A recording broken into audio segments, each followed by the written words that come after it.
So up next we have Professor Martin Hens. Martin is a Deputy Director of the University Scholars Program, and the Associate Professor in the School of Computing, both at NUS. Okay. Together with Alan Sevugan, he has founded FriarTuck Pte Ltd, a software company that specializes in optimized workforce management and operating theater management. He loves yoga, sailing, acting, swimming, and biking, powered by muscles, batteries, or internal combustion engines. Okay, so. Right.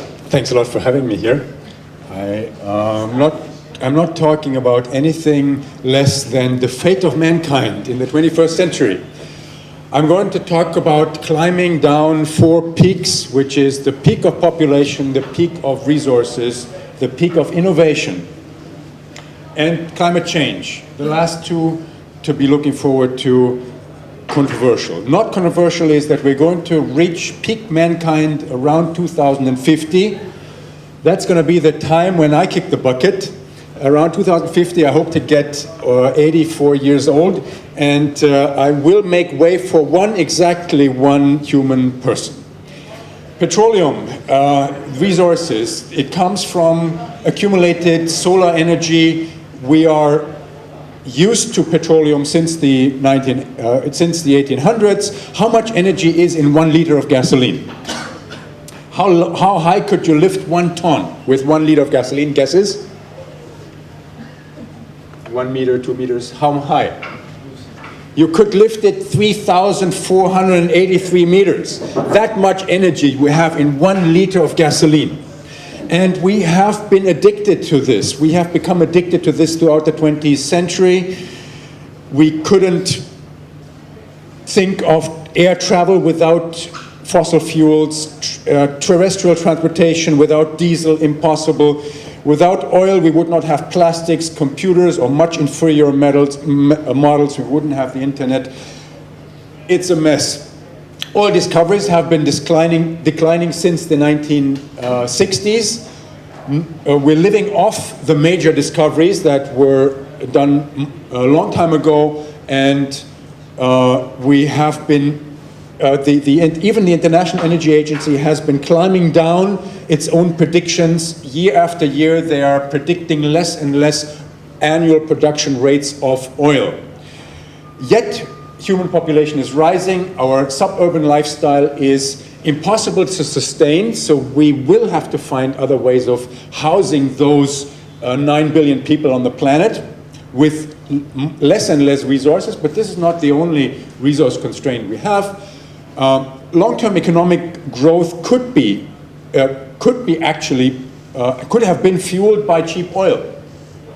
Since the 1950s, we've enjoyed good economic growth, but why? Possibly just because we have that amount of energy available that we thought would be unlimited.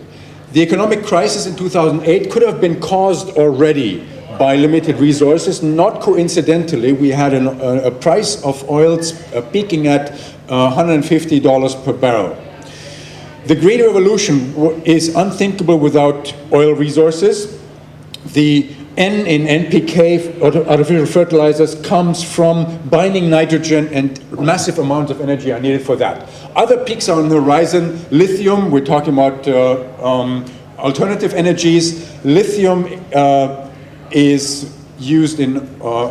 produced on only very few viable mines. Other energies, rare earths, and so on, other resources.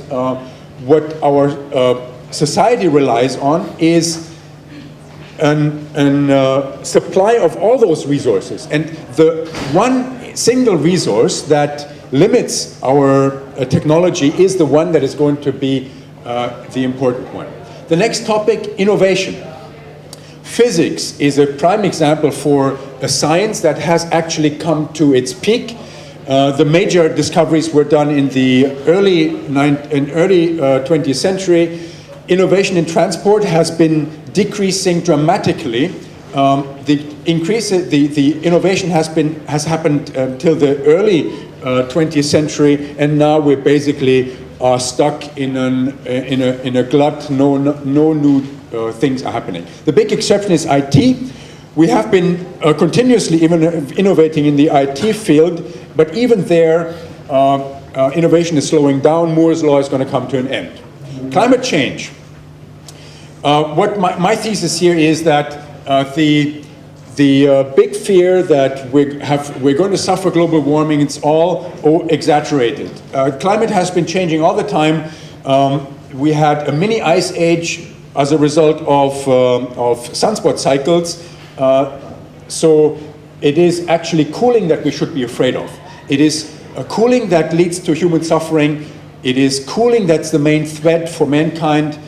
We have been doing quite well with slightly increasing temperatures, and that is inconsistent with historical records. When we experience periods of warming, mankind is thriving. When we have cooling periods, we have a major problem. Finally, the question is, how can we make it through the 21st century? The big question is, who is we? It is we, whoever is in charge, whoever is taking decisions, and that is the big thing to take home from this. It is the big question is, can we change our social arrangement? Can we innovate socially to be able to feed 9 billion people on the planet with limited resources in a changing environment that includes also a changing climate? Thank you.